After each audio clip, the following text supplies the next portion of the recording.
कश्मीर, यह कहानी बॉर्डर्स या डिफरेंसेस की नहीं है। यह कहानी नेचर की है, माउंटेन्स, लेक्स, वैलीज और उनके बीच पीस की। यह वह जगह है जहां जमीन पर खींची हुई लाइंस नेचर को समझ नहीं आती। यहाँ रिवर्स बिना पूछे बहती हैं, माउंटेन्स अपनी जगह वैसे ही खड़े रहते हैं और स्काई दोनों तरफ एक ही तरह से स्प्रेड हुआ दिखता है। इस जर्नी में हर जगह अपनी कहानी बताएगी, कभी सिटी के करीब, कभी बिल्कुल अलोन, कभी अलाइव और मूविंग, कभी इतनी क्वाइट कि साइलेंस भी आवाज बन जाए। ये जर्नी किसी कंपैरिजन की नहीं है। ये जर्नी सिर्फ कश्मीर की है, एक्सपीरियंस करने की है। So let's get started. Before we continue the journey, hit the subscribe button और बेल आइकॉन दबाना मत भूलना।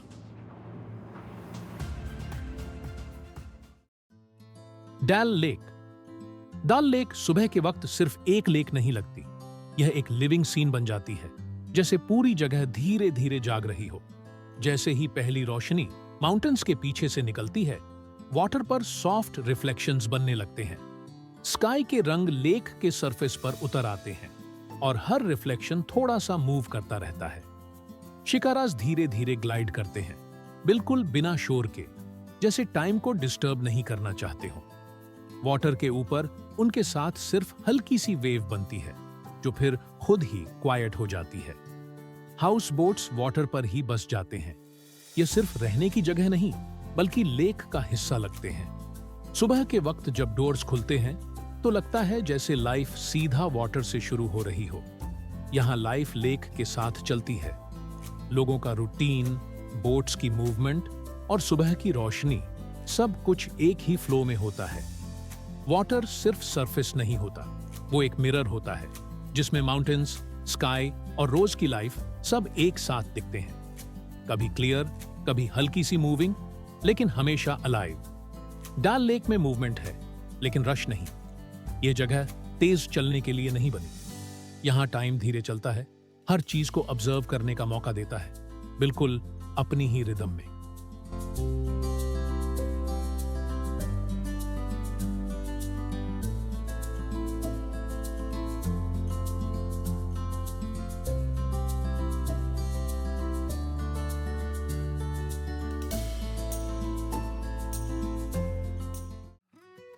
राट्टीगाली लेक।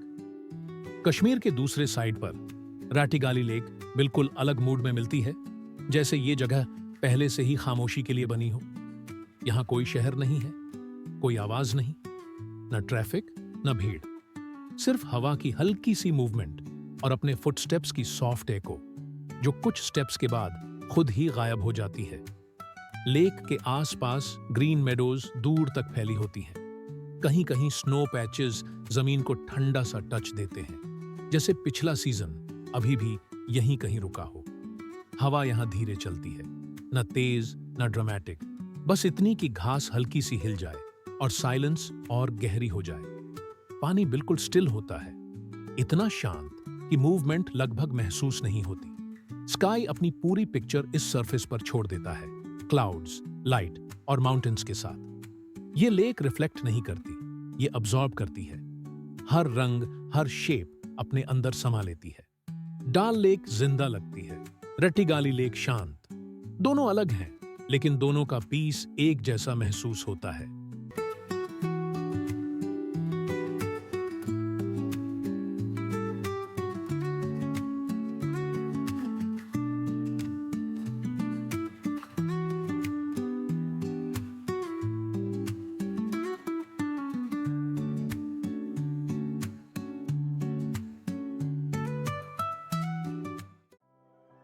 गुलमार्ग। गुलमार्ग का मतलब है वाइड ओपन स्पेस, जहां नजर को रोकने के लिए कोई बाउंड्री नहीं होती। यहां मेडोज दूर तक फैल जाती हैं, जैसे जमीन खुद सांस ले रही हो। एयर फ्रीली चलती है, ना रुकती है, ना बदलती है, जैसे उसे किसी वॉल की जरूरत ही ना हो। स्प्रिंग के साथ यह जगह धीरे धीरे सॉफ्ट ग्रीन हो जाती है। ग्रास फ्रेश लगती है और पूरा एरिया एक नया स्टार्ट जैसा फील देता है। विंटर आते ही स्नो पूरे लैंडस्केप को बिल्कुल बदल देता है। मेडोज वाइट हो जाती हैं और स्पेस और भी ज्यादा खुलकर सामने आता है। हर सीजन में गुलमार्ग नया चेहरा दिखाता है, कभी जेंटल, कभी ड्रामेटिक, लेकिन फीलिंग हमेशा वही रहती है, ओपन, फ्रेश और अलाइव।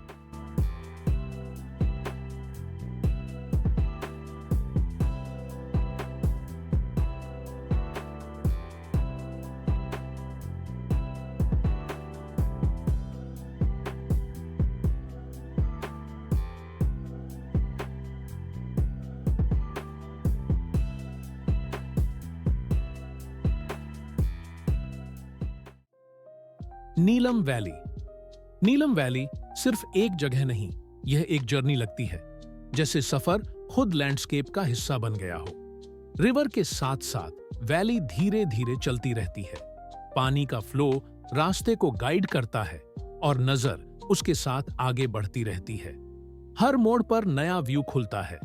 कभी रिवर ज्यादा पास होती है, कभी थोड़ा दूर सरक जाती है, कभी माउंटेन्स फ्रेम के बिल्कुल करीब आते हैं, कभी पीछे हट जाते हैं, लेकिन मूवमेंट कभी रुकता नहीं।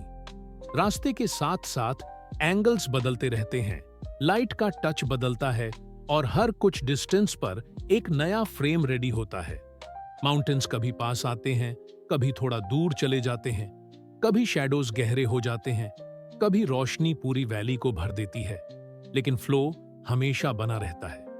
यह वैली चलती हुई कहानी है, एक ऐसी कहानी जो रुक कर नहीं, चलते हुए सुनाई जाती है, बिल्कुल गुलमार्ग के जैसे, बस थोड़ी ज्यादा कंटिन्यूअस और थोड़ी ज्यादा लंबी।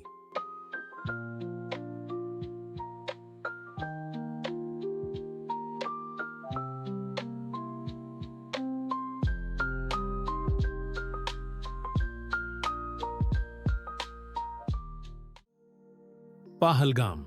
पहलगाम में आते ही वक्त धीरे हो जाता है, जैसे सफर खुद ही अपनी स्पीड कम कर लेता हो। लिडर रिवर क्वाइटली बह रही होती है। उसका फ्लो ना तेज होता है ना ड्रामेटिक, बस कांस्टेंट, काल्म और स्टेडी। पानी की आवाज बैकग्राउंड में रहती है, बिल्कुल एक सॉफ्ट म्यूजिक की तरह। वुडन ब्रिजेस इस जगह का रिदम सेट कर देते हैं। इन पर चलने के साथ स्टेप्स भी धीरे हो जाते हैं और नजर यहां वहां खुद ही रुक जाती है। ओपन फील्ड्स दूर तक फैली होती है। ठंडी हवा फेस को टच करती है और सांस लेना और भी आसान लगता है। यहां साइलेंस हैवी नहीं होती, ये सॉफ्ट होती है, कंफर्टेबल। पहलगम में कुछ भी लाउड नहीं है, न कलर्स, न साउंड्स, न मूवमेंट। सब कुछ बैलेंस्ड लगता है, जैसे हर चीज अपनी जगह पर हो, जैसे नेचर धीरे से कह रहा हो, आराम से।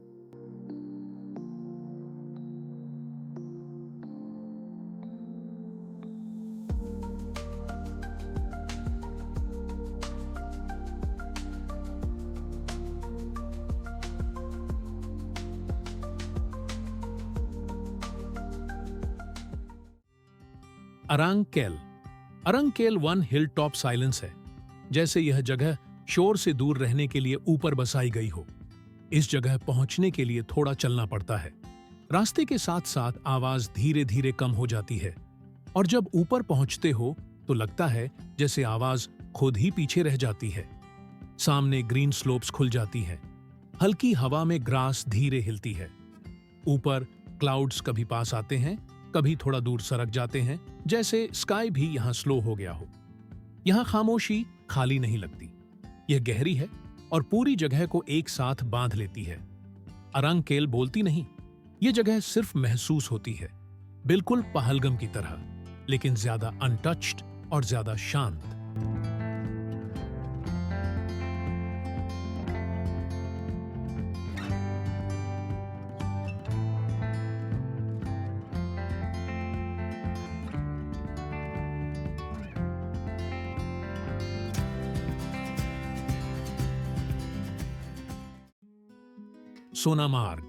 सोनामार्ग में माउंटेन्स ज्यादा पास लगते हैं, जैसे हर डायरेक्शन से जमीन थोड़ी सी ऊपर उठ रही हो। यहां लैंडस्केप ओपन भी है और पावरफुल भी। माउंटेन्स का स्केल ज्यादा महसूस होता है और उनकी प्रेजेंस हर फ्रेम में क्लियरली दिखती है। ग्लेशियर्स नजर आते हैं, जो माउंटेन्स के बीच व्हाइट लाइंस की तरह बैठे होते हैं। एयर थोड़ी शार्प होती है, फेस को टच करती है और तुरंत याद दिला देती है कि यह हाई एल्टीट्यूड जगह है। यहां रंग ज्यादा सॉफ्ट नहीं होते, ग्रीन, ग्रे और व्हाइट सीधा और क्लीन लगते हैं। भूमि थोड़ा रॉ है, थोड़ा रफ, लेकिन बिल्कुल रियल। ये जगह जेंटल नहीं है, लेकिन ऑनेस्ट है। नेचर यहां किसी चीज को छुपाता नहीं, जो है वही दिखाता है, स्वयं की ओरिजिनल फॉर्म में।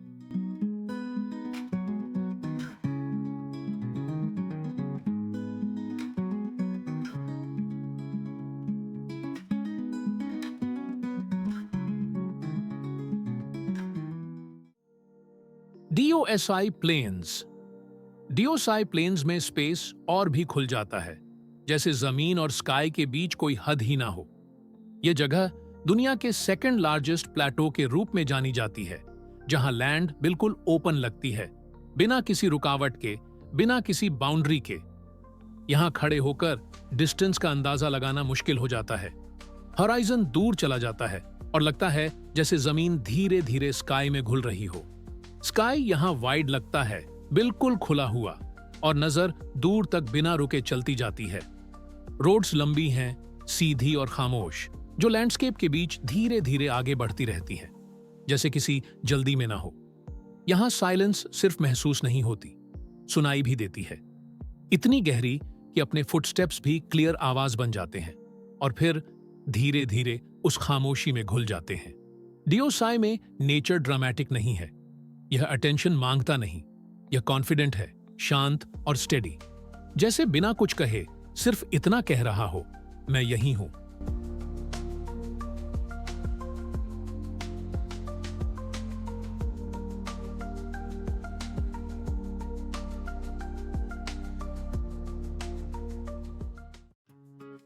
बेटाब वैली।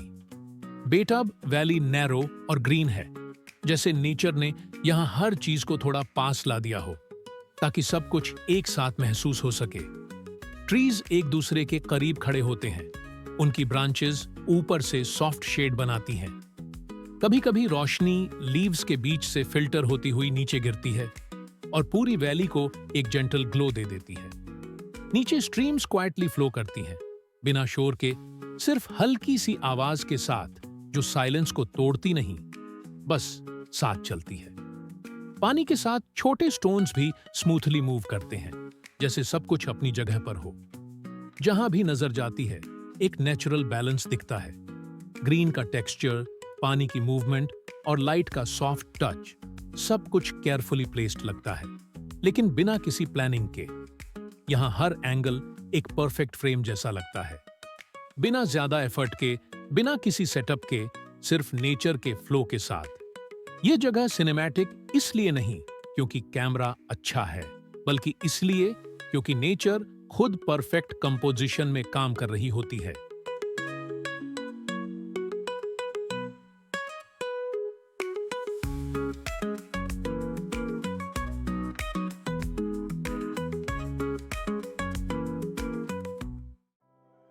टाइबोएट। टाइबोएट में सफर धीमा पड़ जाता है, जैसे रास्ता खुद ही आगे बढ़ने से पहले थोड़ा सा सांस लेना चाहता हो। यह नीलम वैली का लास्ट विलेज है। इस पॉइंट के बाद सिर्फ माउंटेन्स रह जाते हैं और उनके बीच एक गहरी लंबी खामोशी। वुडन हाउसेस रिवर के किनारे शांति से खड़े रहते हैं। उनकी सिंपल लाइंस लैंडस्केप के साथ बिल्कुल नेचुरली घुल जाती है, जैसे ये हमेशा से यहीं थे। काम रिवर धीरे बह रही होती है, उसके फ्लो में कोई जल्दी नहीं होती। पानी विलेज के साथ एक ही रिदम में चलता है और पूरी जगह को स्टेबल और ग्राउंडेड फील देता है।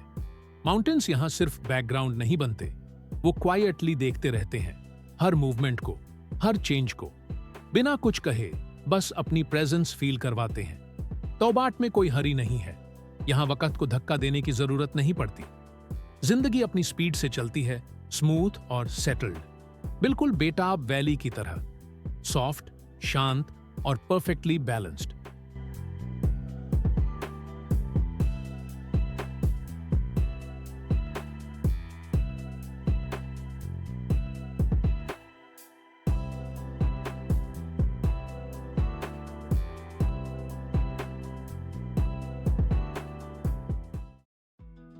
दूधपाथरी सॉफ्ट ग्रास और मिल्की स्ट्रीम्स के लिए जानी जाती है, जहां जमीन का टच खुद ही जेंटल लगता है। यहाँ ग्रास थिक, फ्रेश और इवनली फैली होती है, जिस पर चलना बिल्कुल हल्का और नेचुरल महसूस होता है। हर कदम के साथ जमीन थोड़ा सा दबती है, जैसे नेचर खुद आपको स्लो चलने को कह रहा हो। बीच बीच में मिल्की स्ट्रीम्स धीरे धीरे फ्लो करती हैं। उनका पानी बिल्कुल क्लियर होता है, लेकिन ग्रास और मिट्टी के साथ मिलकर एक सॉफ्ट मिल्की शेड बना लेता है। फ्लो न तेज होता है न रेस्टलेस, बस कांस्टेंट और शांत। पानी जब ग्रास के बीच से फ्लो करता है तो एक अलग ही टेक्सचर बनता है। ग्रीन और व्हाइट का कॉन्ट्रास्ट स्मूथ और सूदिंग लगता है, जैसे पूरी जगह एक नेचुरल पेंटिंग बन गई हो। यहाँ आवाज कम होती है, कभी हवा ग्रास को हिला देती है, कभी पानी हल्की सी साउंड बना देता है, लेकिन शोर कभी नहीं होता। दूधपाथरी लाउड जगह नहीं है, यह अटेंशन नहीं मांगती, यह बस क्वाइटली ब्यूटीफुल है और अपनी सिंप्लिसिटी के साथ गहरा सुकून छोड़ जाती है।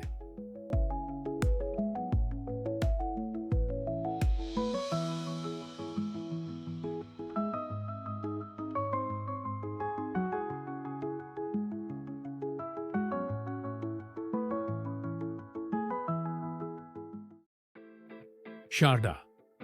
शारदा में ओपननेस ज्यादा महसूस होती है, जैसे पूरी वैली ने अपने आप को स्काई के साथ खुला छोड़ दिया हो और हर डायरेक्शन में नजर को स्पेस मिलती हो।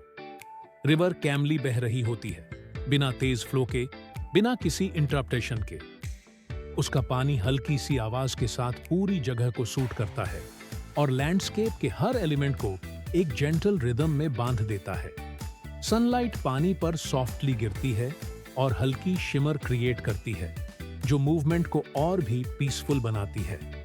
माउंटेन्स थोड़े दूर रहते हैं, ना क्लोज ना ओवरपावरिंग। उनकी प्रेजेंस सटल है और उनका साइज और शेप लैंडस्केप को नेचुरल फ्रेम देता है। कभी शैडोज और कभी सॉफ्ट लाइट उनके कर्व्स को और ज्यादा अलाइव बना देती है, जैसे पूरा सीन स्लोली ब्रीथ कर रहा हो। यहाँ स्पेस सिर्फ फिजिकल नहीं है, यह एक रिलैक्स्ड फीलिंग भी देता है। हर चीज अपनी जगह पर है, हर मोमेंट अपनी पेस में चल रहा है और वैली एक सटल हार्मनी क्रिएट कर रही है। यह जगह प्रेशर नहीं बनाती, यह फोर्स नहीं करती, बस साथ चलती है, क्वाइटली, स्टेडली और अपनी सिंप्लिसिटी में एक गहरी शांति का एहसास देती है।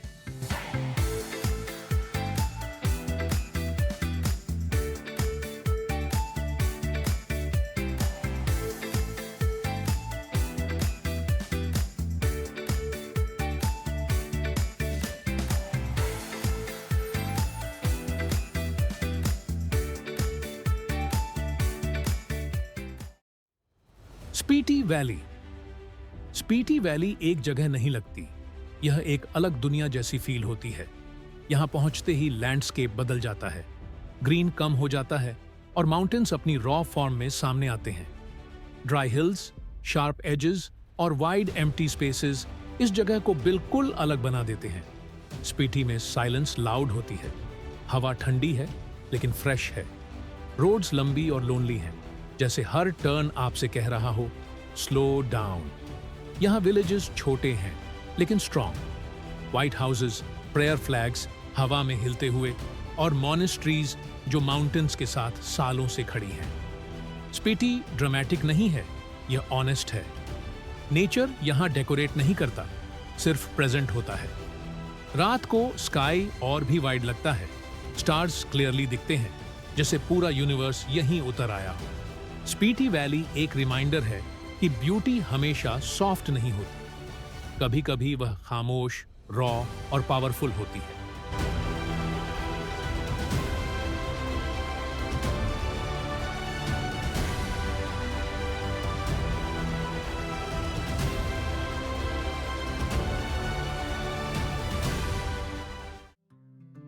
लीपा वैली। लीपा वैली में स्लो विलेज लाइफ दिखती है, जैसे हर दिन अपनी पेस से चल रहा हो और हर मोमेंट केयरफुली अनफोल्ड हो रहा हो। टेरेस्ड फील्ड्स हर स्लोप पर फैली होती हैं, हर स्टेप पर ग्रीन लेयर्स क्रिएट करती हैं, जो लैंडस्केप को नेचुरली स्ट्रक्चर्ड लगता है। वुडन होम्स क्वाइटली खड़े हैं, उनके रूफ्स और वॉल्स सॉफ्टली ब्लेंड करते हैं सराउंडिंग नेचर के साथ। यहाँ की आवाज भी सॉफ्ट है। बच्चों की हल्की सी लाफ्टर, रिवर का फ्लो और बर्ड्स का चर्प एक नेचुरल रिदम बनाते हैं जो रोज रिपीट होता है और पूरे वैली में एक हार्मनी क्रिएट करता है। लाइफ यहाँ सिंपल है, बिना रश के, बिना डिस्ट्रैक्शंस के। हर चीज अपनी जगह पर है और सिंप्लिसिटी ही ब्यूटी बन जाती है। लीपा वैली एक जेंटल पेस सिखाती है जहां नेचर और लाइफ एक साथ सॉफ्टली रेजोनेट करते हैं और हर विजिटर को एक लास्टिंग पीस फील होती है।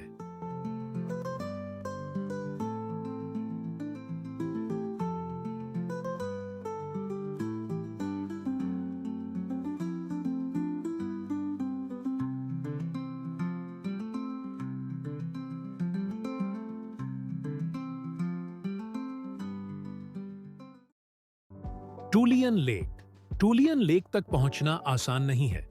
ये जर्नी अपनी मेहनत और पेशेंस मांगती है। हाई एल्टीट्यूड ट्रेल्स पर चलना अपने आप में एक एक्सपीरियंस है। पाथ स्टीप और रॉकी है, थोड़ा फिजिकली डिमांडिंग, और ठंडी हवा हर कदम पर फेस को टच करती है।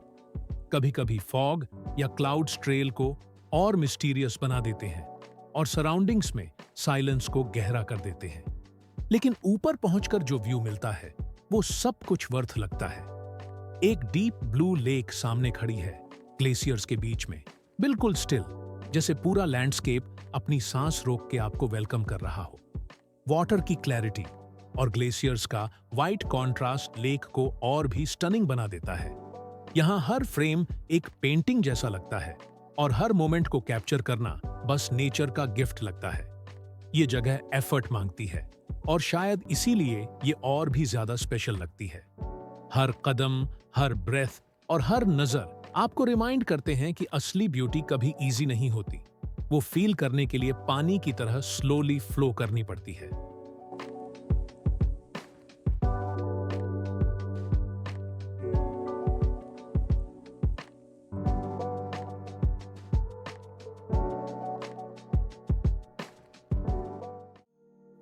चित्ता काथा लेक। चित्ता काथा लेक भी उतनी ही मेहनत मांगती है जैसे टूलियन लेक तक का सफर। बस यहाँ ट्रेल्स थोड़े और रगड हैं और एल्टीट्यूड थोड़ी और हाई है। यहाँ पहुंचते ही एक अलग ही वर्ल्ड सामने आता है। सिर्फ स्नो के पैचेस जो माउंटेन्स के साथ जेंटली ब्लेंड करते हैं और एक बिल्कुल शांत लेक जो हर रिफ्लेक्शन को परफेक्टली कैप्चर करता है। कोई डिस्ट्रैक्शन नहीं है, ना रोड्स, ना हाउसेस, ना हसल, ना नॉइज। बस नेचर, प्योर और रॉ अपनी असली फॉर्म में। हवा हल्की है, माउंटेन्स टावरिंग है और साइलेंस इतनी गहरी है कि आप हर ब्रेथ को क्लियरली फील कर सकते हैं। यह जगह एक रिमाइंडर है कि नेचर का ब्यूटी सिंपल और अनटच्ड ही सबसे ज्यादा इंपैक्टफुल होता है। हर स्टेप, हर व्यू और हर मोमेंट यहां एक फ्रेश पर्सपेक्टिव देती है जो माइंड और सोल दोनों को सूद करता है।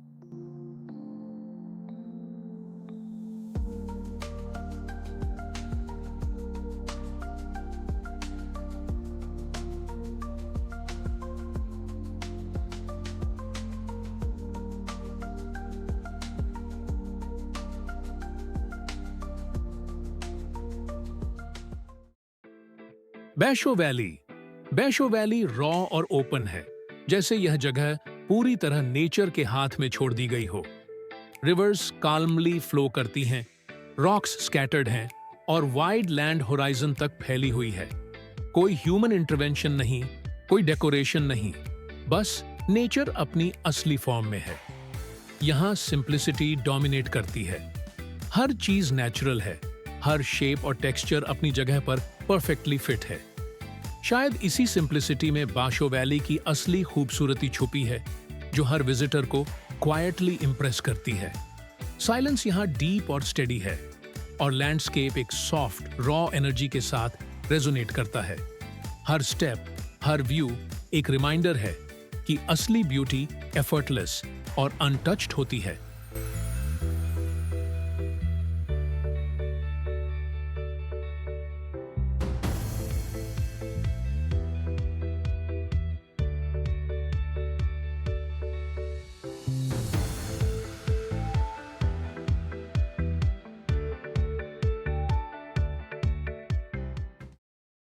इस पूरी जर्नी के बाद एक बात क्लियर हो जाती है।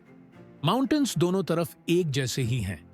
रिवर्स सेम रिदम में बहते हैं। स्काई दोनों साइड्स पर एक ही फील देता है। यह कहानी किसी कंपैरिजन की नहीं थी। यह कहानी किसी साइड की भी नहीं थी। यह सिर्फ कश्मीर की ब्यूटी को महसूस करने की कहानी थी।